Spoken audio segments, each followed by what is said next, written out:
So as you guys know, Carmelo Anthony has raised over $500,000 now. Because apparently, here in America, taking the lives of young white kids is a very lucrative business.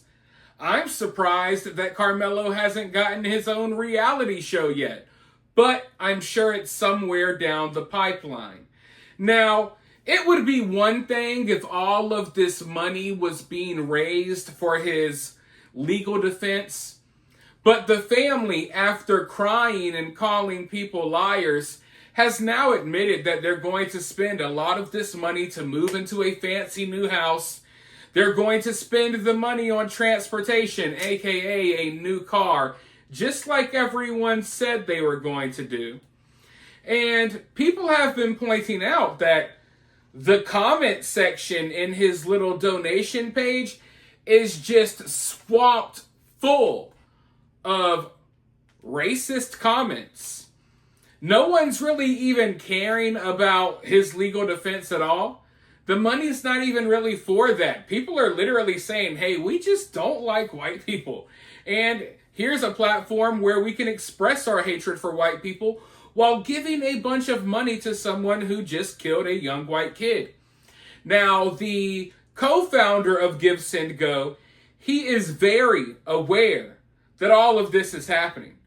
And people have been calling him out. I've called him out personally, and he's been attacking people. He started calling people fake conservatives for questioning why he was allowing this.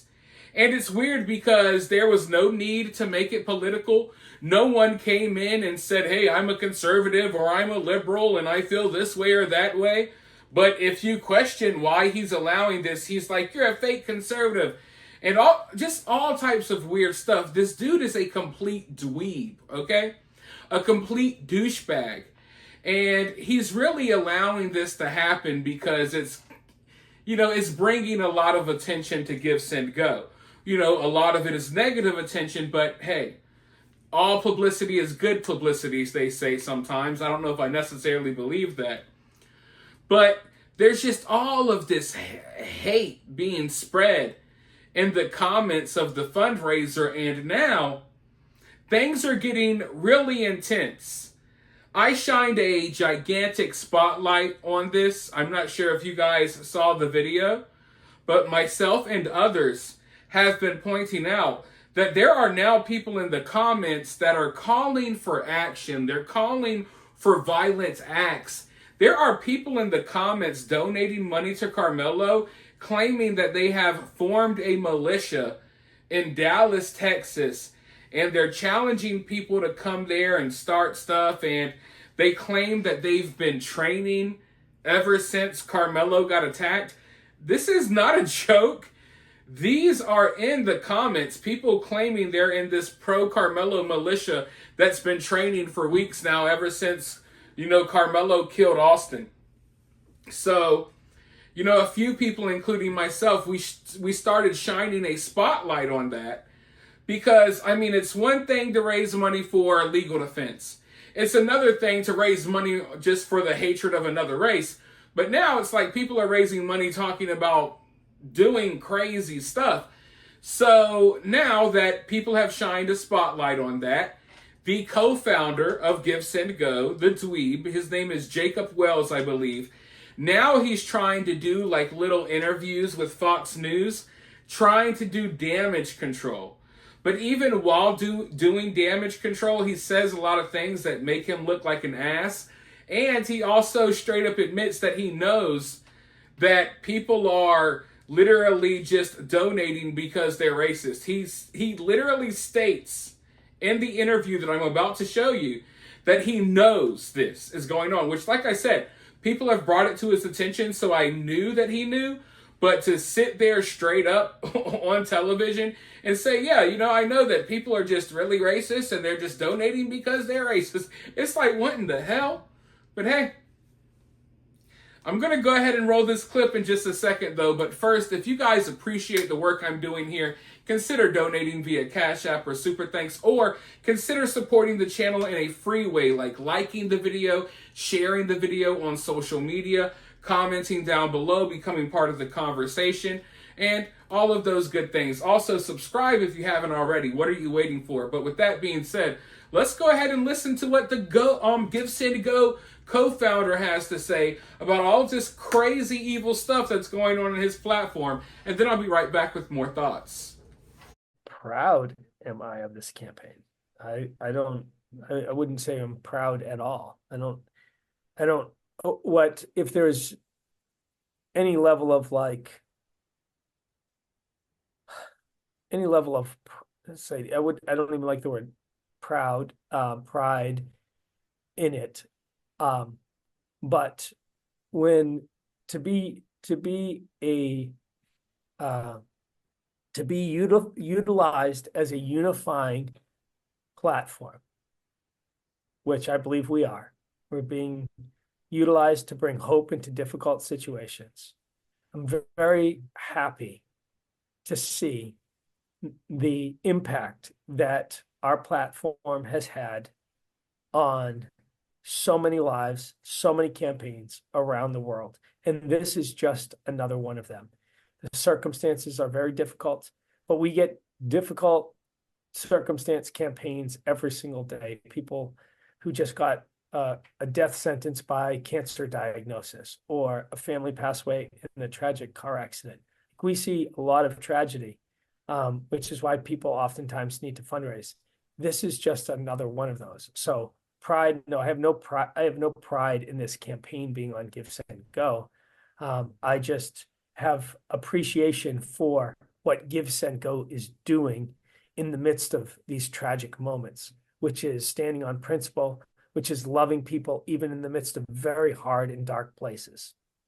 There will always be people donating for the wrong reasons.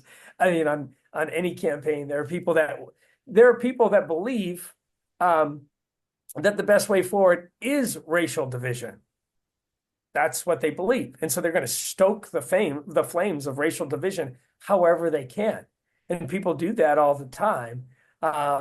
That's just the prerogative of living, or the, let's say, not even say penalty, but when you live in free societies, which we do, there is a price to pay. And that is, it allows for some people to do things that might not be good. And I think people do that all the time. They like the death threats that we have, or just even saying nasty things to people. Like, well, that's your prerogative. I don't think that's a good thing. Like, do you think you're building society by cussing and swearing and being derogatory to people? Like, no, I don't think many people would agree with that, but yet we have freedom to do it.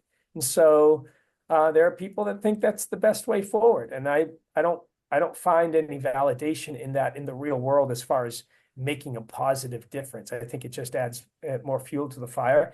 And I think they're happy with that because that's what they want.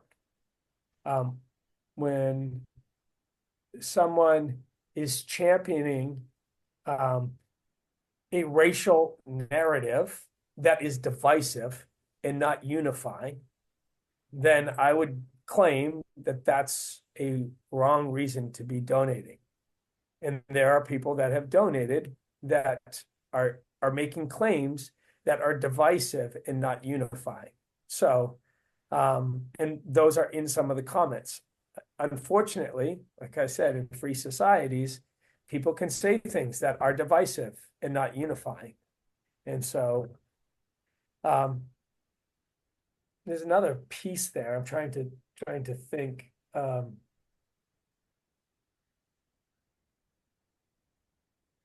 they go both ways too. I mean, we've seen people who have made donations because donating is a way for you to comment on a campaign page, and they are on the other side of the political spectrum of a campaign, in a highly politicized campaign. And this one is as well. It's almost, followed a level of political division. But you have people that are on the other side of the aisle, and they'll donate the minimum $5 donation just so they can post a comment. being derogatory to the Karmelo family or the Anthony family. So they're intentionally donating just so that they can say a comment to go after and have it be public. And they sit on the other side. So that's Jacob's version of damage control, which made him look even worse, at least in my eyes. Y'all can have your own opinion about what he just said, but you know I'm going to give you mine. Now, you see how he had to end it off with kind of shifting the blame for the hatred onto Austin's supporters? Like, yeah, you know, there's a couple of mean comments from Austin supporters as well. Like, yeah, dude, after acknowledging all of the hateful, racist stuff that's going on in your platform, where you're basically acknowledging on live television that, yeah, I'm allowing all of these hateful, racist people to raise all of this money on my platform simply because they're racist. You know, after acknowledging all of that, he wants to end it off. He wants the last thing in your mind to be, well, there's a couple of mean comments there from the other side, Austin supporters. I'm sure all of Austin's supporters who are complaining about Karmelo raising money, I'm sure they're all eager to donate money to Karmelo. Yeah, right. Yeah. Everyone's complaining about how much money Karmelo is raising, and I'm sure they just really want to donate to the fund. I'm sure it has nothing to do with, I don't know, the same people who have faked police reports, the same people who have impersonated police officers, releasing fake information to make Austin look bad. I'm sure it's not the people who made the fake autopsy report. I know it can't be the person who made the cleat sharpener rumor, and it damn sure ain't that guy that said Austin and his brother were robbing Karmelo and they were bullies. No, it's definitely Austin's supporters leaving hateful messages for Karmelo while donating to his fund to buy his family a new Lambo and a new house in the hills of Hollywood. I'm sure. But that's how he ended the little interview. Let me go ahead and do some whataboutisms. Yeah, look at all of this hate, all of these hateful, racist people. But there's a couple of comments from Austin supporters. This guy's a dweeb, like I said, a slimy, slithery worm. I hate people like this. I really do. But the other thing that he said that I found just atrocious, I don't even think I've ever used that word before.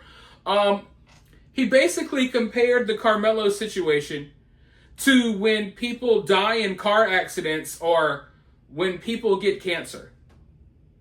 He compared people raising money to afford, I guess, maybe chemotherapy or something like that, or people raising money because their father just got killed in a car accident or something. He compared that to what happened with Karmelo and Austin. A car accident is called a car accident for a reason, because it's an accident. It's a tragedy. I mean, usually it's an accident. You guys get it. It's a very tragic situation. It makes sense that if someone loses a loved one unexpectedly in a car accident, that, yeah, they should be able to use your platform to raise money to, you know, pay for the funeral or do whatever. Because maybe they lose a loved one who was the breadwinner in the house or something along those lines. If someone has some type of illness and they're raising money for their to pay for their health expenses and their, you know, doctor's visits and whatever medication they need, that makes sense. That should be allowed to happen. But then you got to go all the way over here to the Karmelo case, and it's like, yeah, you know, this kid stabbed someone in the chest and murdered them at a track meet, and they should be allowed to raise money too, because, you know, the cancer patient is raising money. And oh, the poor mother of 5 who just lost her husband, who got killed in a car accident on the way home from work. Yeah, she's just like Karmelo. Your mom who has breast cancer, she's just like Karmelo. Struggling with cancer, losing a loved one in a car accident is the same as plunging a knife through a white kid's chest at a track meet. That's basically what the GiveSendGo co-founder, just said in this damage control video that he's trying to put out, while acknowledging, because he kind of has to, all of the hateful, crazy stuff that's being said on his platform. Now, if one of these militias, if they even are real, if they were to do something crazy, I want you guys to remember these videos, because Jacob's aware of what's going on. Jacob's aware. If I'm aware that there are people talking about forming militias and doing crazy stuff on his platform while giving money to Karmelo's family, then he's aware. He stated in this interview that he's aware. So if something crazy happens, I don't want this guy playing stupid, because that's what he's going to do. Because that's what everyone is going to do in this case. If something bad happens, everyone's going to play stupid. Meanwhile, you got people like me screaming from the mountaintop that, hey, everyone, we need to chill out. And also, maybe you need to focus your attention over here because they're talking crazy. They're threatening here. You know what I mean? Like, it's so frustrating. Why can't everyone just be friends, right? Why can't we be friends and just be peaceful? But as far as this co-founder goes, he's full of crap. And like I said, this interview did not make him look better in my eyes. It just made him look much worse. But I'm really glad he did the interview, because now we have public documentation. You know, we have evidence of his face right here on the news, acknowledging that he knows exactly what's happening on his platform. And he's still allowing it, which, okay, cool. Allow it all you want. Because at the very least, you're giving me something that I can point at and say, hey, here's the hate that I'm talking about. Here's the evil stuff that's going on that I'm talking about right here. But with all of that being said, you guys let me know what you think about this down in the comments below. While you're down there, hit that thumbs up, hit that subscribe, ring that notification bell, and I'll talk to you all very soon in the next one.